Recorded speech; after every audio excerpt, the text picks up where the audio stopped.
Hello, Wilson Elementary School science students. How are you? My name is Jeff Mitchell, and yes, I'm the husband of your teacher, Mrs. Mitchell.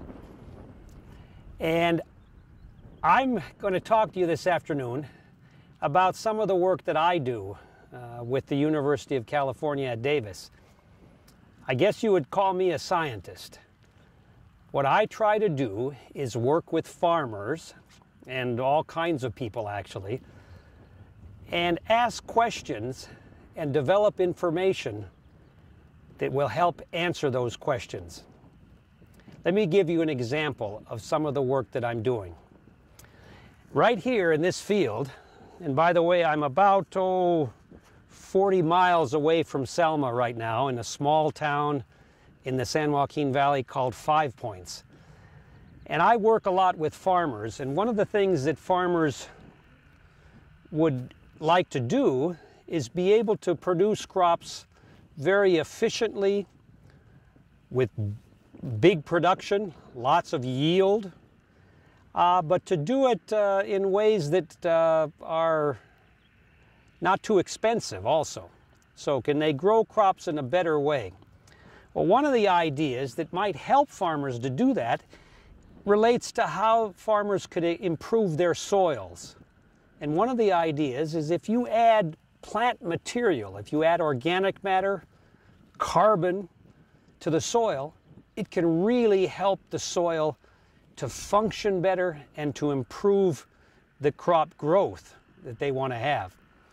So one of the questions comes in though is if you grow more crops in the soil in the winter time in California and you try to get more carbon or organic matter into the soil, how much water does that take?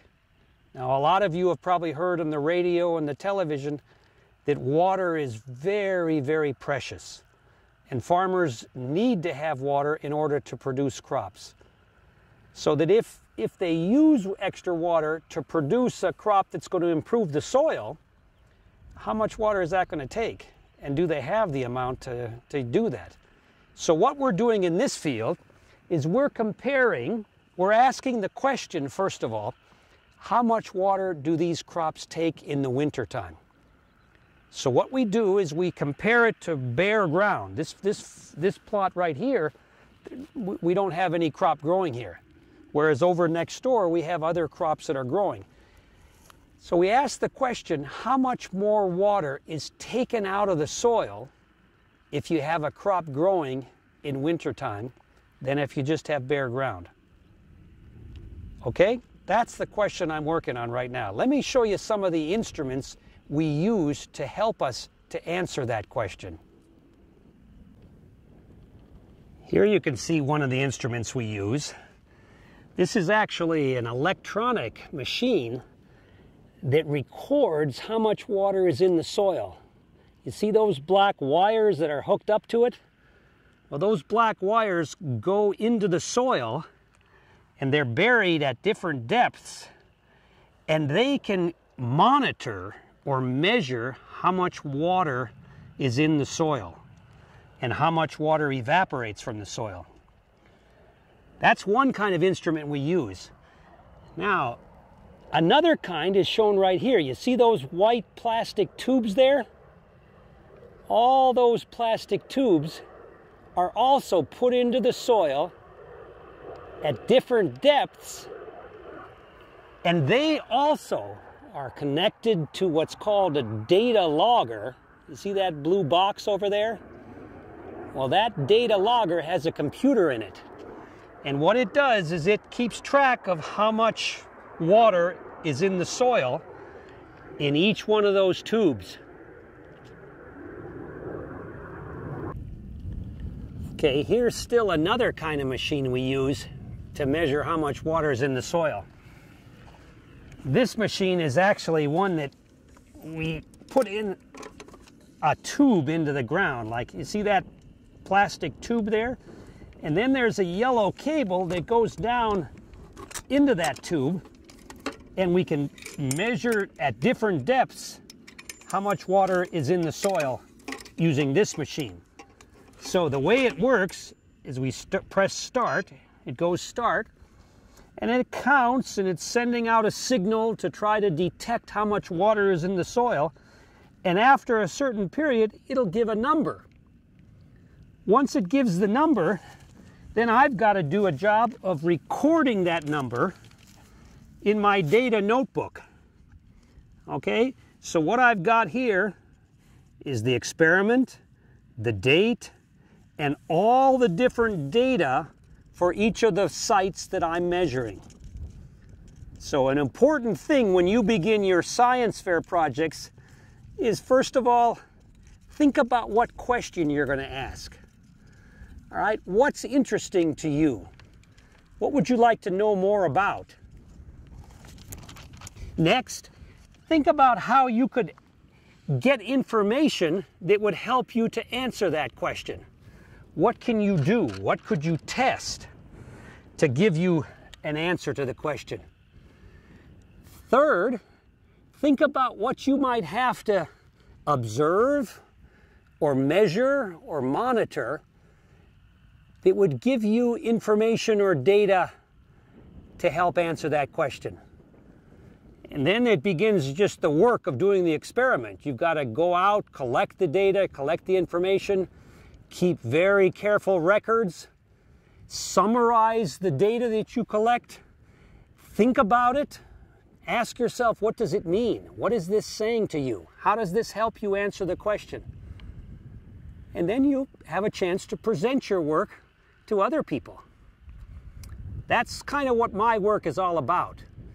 I'm very lucky, I think, because I get to work with farmers, with people who are working to improve the production systems in California, but also working to improve the environment in our Central Valley. What I've got here is something very important to the work that I'm doing in this experiment. This is actually my data notebook. And today what I'm doing is collecting information about the water in the soil for a number of different locations in the field. And I've got to write down at each depth how much water is in the soil according to the instrument. And then what I'll do later on this afternoon is have to add these data into the computer, and then we'll make some graphs, or we'll look at what the data mean here. So keeping good records, and you'll notice that I put the date on my data notebook. I actually put it a couple times in case it gets smeared over here or torn off or something, just so I have accurate records of when I took these measurements. And then I try to write as carefully as I can. And you can see here that this lab notebook is really a big part of what we do, is collecting this kind of information. Because these are the kind of observations or measurements that are going to help us to give a good answer to the questions that we're asking. So, keeping track of your observations and your information in some sort of a log or a notebook is a good idea.